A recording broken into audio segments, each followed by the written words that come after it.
Sungguh-sungguh Allah sangat ridho ketika seorang hamba itu makan, makan ketika sesuap nasi dia muji Allah, ketika minum seteguk nasi dia muji Allah.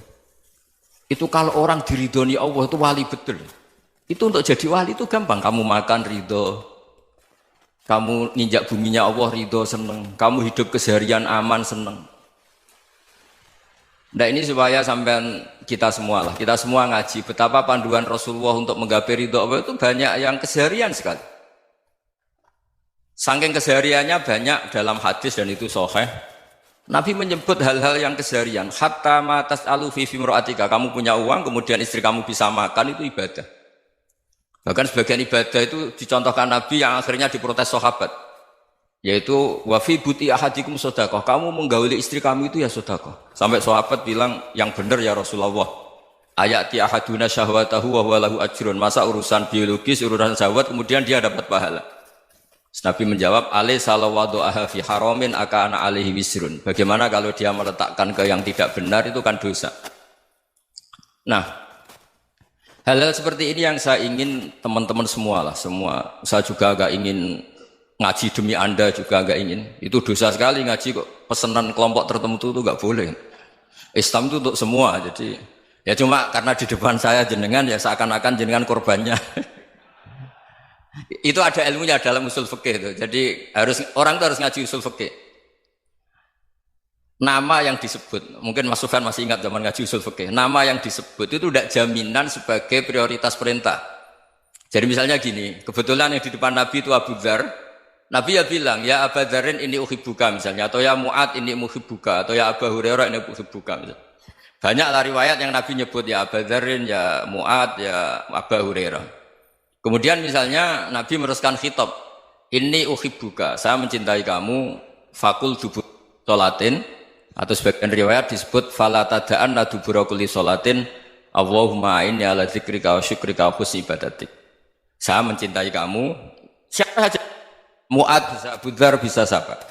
Saya mencintai kamu, mohon kalau habis sholat kamu jangan lupa wiridan Allahumma a'inni ala dzikrika wa syukrika wa husni ibadatik. Ya Allah, tolong kami permudah supaya mudah ingat engkau.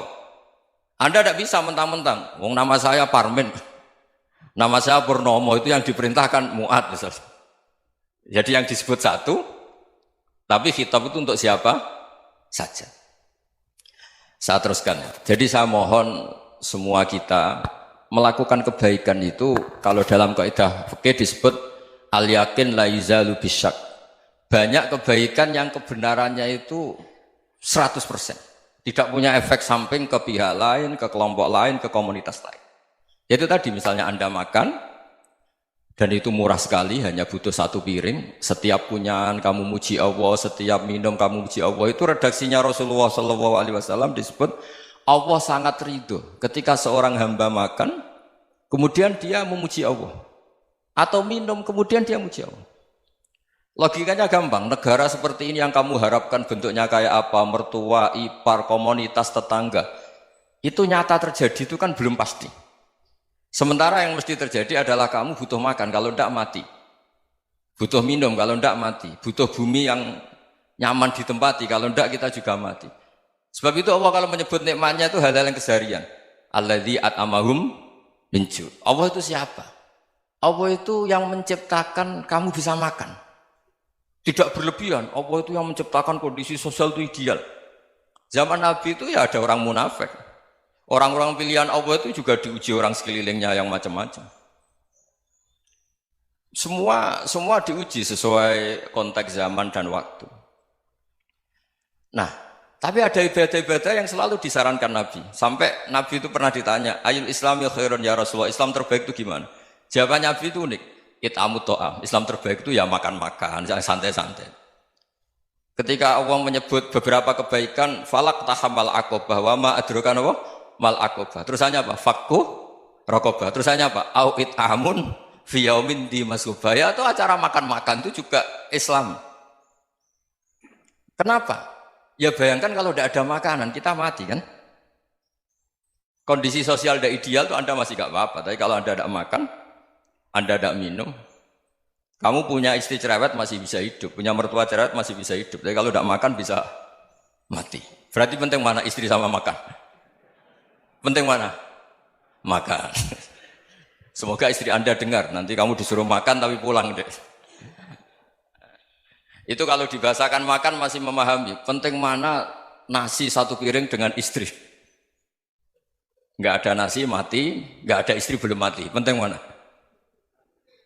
Gak berani jawab kan? Nah, ternyata Anda ada garang kan di depan istri. Jadi saya mohonlah, mungkin Mas Sufyan Sauri tadi yang bisa bantulah. Teman-teman tuh ngaji yang keseharian saja. Karena kita nyari ridha Allah itu berdasar firman Allah. Dan firman Allah itu menyebut keseharian tuh riang, gampang. Yaitu tadi misalnya wa min ayatihi manamukum bil laili wan nahar. Termasuk ayat-ayat Allah itu kamu tidur.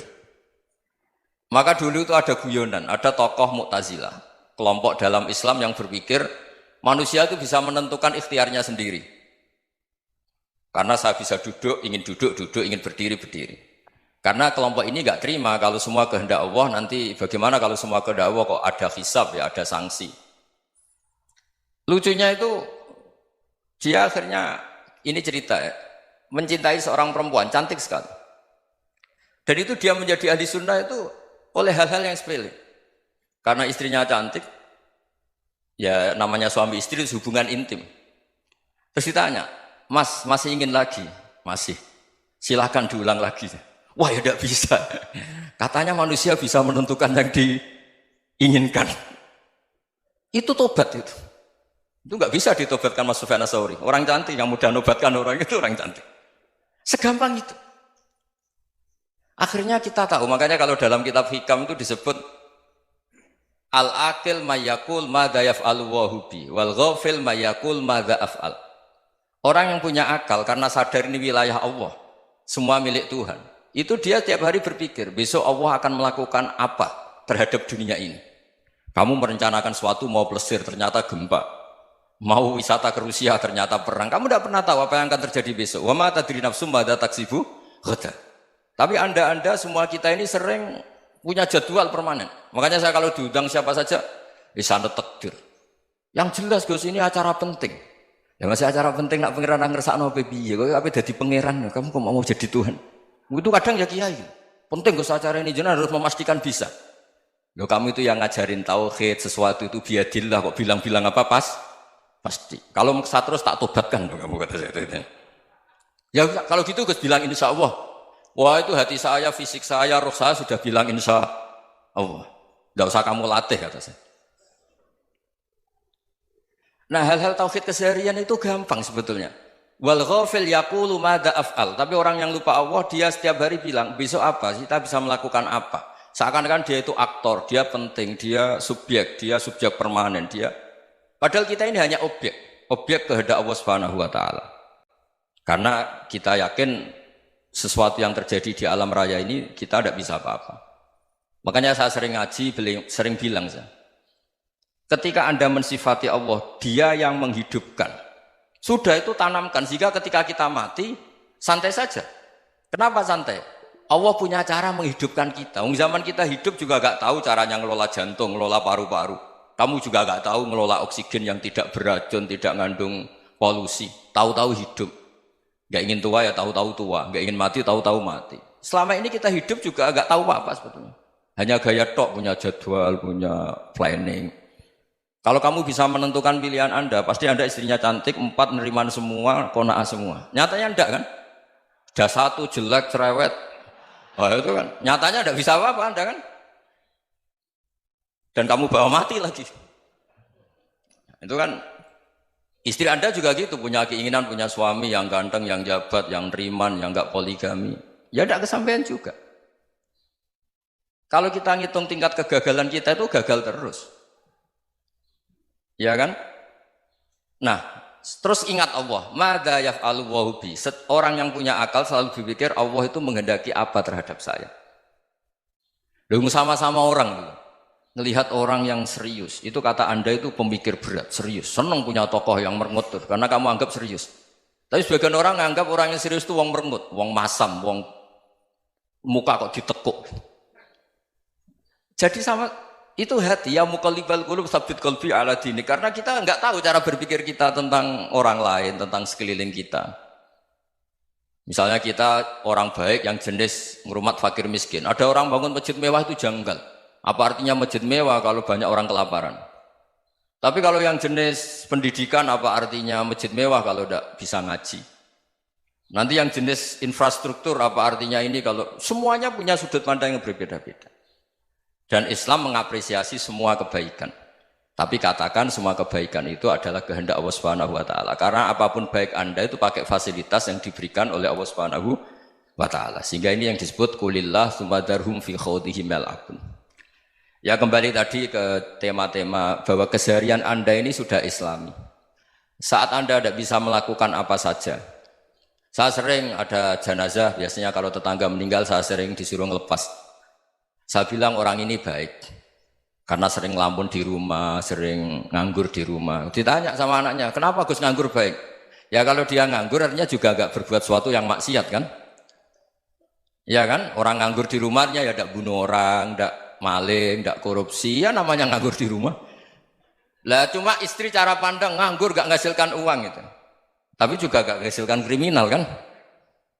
Jadi sebenarnya Islam itu makanya kalau sampai ngaji usul fikih itu ada kitab usul fikih namanya Lubul Usul, itu terkenal sekali di pesantren itu. Itu kalau ngapresiasi keseharian itu luar biasa. Izma min mubahin illa wa yatahaqququ bihi tarku haramimma. Karena keseharian yang mubah saat Anda lakukan itu ada kehebatan yang luar biasa, yaitu meninggalkan haram. Makanya dulu banyak orang-orang alim ketemu temannya itu guyon sampai semalaman. Itu biasanya yang semangat Islam itu kiai kok tidak tahajud, kiai kok tidak witir. Orang yang sedang mapan uangnya banyak, malam itu tidak kelayaban itu sudah luar biasa. Melawan nafsu supaya tidak maksiat itu sudah luar biasa. Supaya lupa guyon sama temannya semalaman sampai subuh. Gejolak-gejolokan kenang zaman miskin, zaman kuliah nggak jelas, zaman apa. Melihatnya jangan tarkut tahajud. Seperti ini meninggalkan tahajud, tapi meninggalnya ini talkul muharramat. Jadi kayak apa hebatnya? Sehingga Imam Ghazali punya riwayat yang agak unik. Hatta takuna ibadatu akhiri hadil ummah iku an-naum. Sehingga suatu saat ibadah terbaik umat ini itu tidur. Itu kan riwayat kontroversi. Ketika Imam Ghazali ditanya, kenapa iya? Kenapa kamu mulai keluar dari rumah itu sudah banyak maksiat? Melihat perempuan yang enggak mahram, melihat fenomena. Tapi kalau kamu tidur itu enggak melihat apa-apa. Tapi juga kamu jangan menganggap tidur itu ibadah betul. Saatnya melakukan fardu ain malah masih tidur. Tapi itu sudut pandang yang menjadikan kita Islam itu gampang. Jadi saat Anda tidak bisa aktivitas apa-apa, misalnya ada beberapa orang yang lumpuh. Lumpuh itu memang nggak bisa Jumatan, nggak bisa ibadah, tapi dia juga nggak bisa maksiat.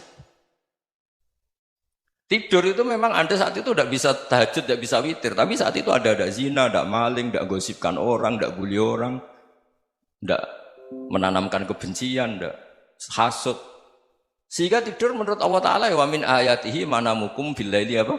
Wan-nahar. Karena di tidur itu selain ada unsur istirahat, jaga kestamina, juga ada unsur meninggalkan beberapa keburukan.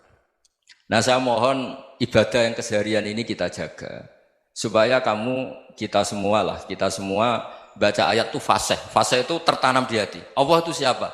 Alladzi at'amahum min ju'i wa amanahum min khauf. Dan Allah kalau cerita di Quran itu anna subabnal ma'a subba summa syaqaqnal ardon wa syaqqa fa'ambatna fiha habba wa inaba wa qadba wa zaituna wa nakhla wa hadaika hulba. Kamu tahu saya ini siapa kata Allah? Saya ini adalah Tuhan yang menurunkan air. Kemudian ada tanaman banyak. Habba wa inaba wa qadba, ada zaitun, ada tin, kalau orang Jawa mungkin ada tela, ada padi, ada mangga, ada pisang. Sudah. Wa inaba wa zaituna wa nakhla wa hadaika hulba. Ada perkebunan yang lebat. Tujuannya apa? Mata Allahkum, silahkan kamu pakai, kamu nikmati. Tapi karena kadang kita ini punya ide-ide besar. Tadi untuk syukur saja nunggu punya istri riman, rumah baik, tetangga baik, komunitas baik, semuanya baik baru syukur. Lama-lama nanti ada di surga, syukurnya nunggu surga paling kelas A. Itu sudah ada yang menghuni Rasulullah, kamu nggak boleh di situ. Masa untuk syukur saja? Repotnya Masya Allah. Jadi mohonlah Quran yang kalau Anda hafalkan juz sama itu kan ada ayat-ayat yang kayak tadi. Ya, fal yang dzuril insanu ila ta'ami. Coba lihat. Apa yang kamu makan ya? Dari mana? Dan untuk mempertahankan hidup kamu keseharian. Jadi jangan kira ibadah itu harus membentuk komunitas yang versi Anda. Ibadah itu harus yang hal yang mulu-mulu. Kesehariannya Anda alami. Loh ini saya tidak bikin-bikin. Saya ngaji bukan karena berdasar pesanan.